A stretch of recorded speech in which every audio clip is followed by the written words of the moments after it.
കാണുന്നില്ലേ എന്റെ കണ്ണുകളിലെ പ്രണയം? എന്റെ സൈസ് ഒപ്പിച്ചൊന്ന് ഇറങ്ങിയിട്ടുണ്ടോ?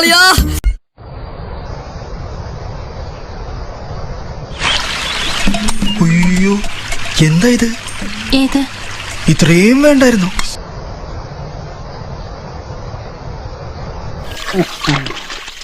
കണ്ടോ കണ്ടോ, സ്ത്രീകളെ കാണുമ്പോൾ ഈ നോട്ടം തന്നെ ശരിയല്ല. അപ്പൊ പ്രതീക്ഷയ്ക്ക് വകയുണ്ട്.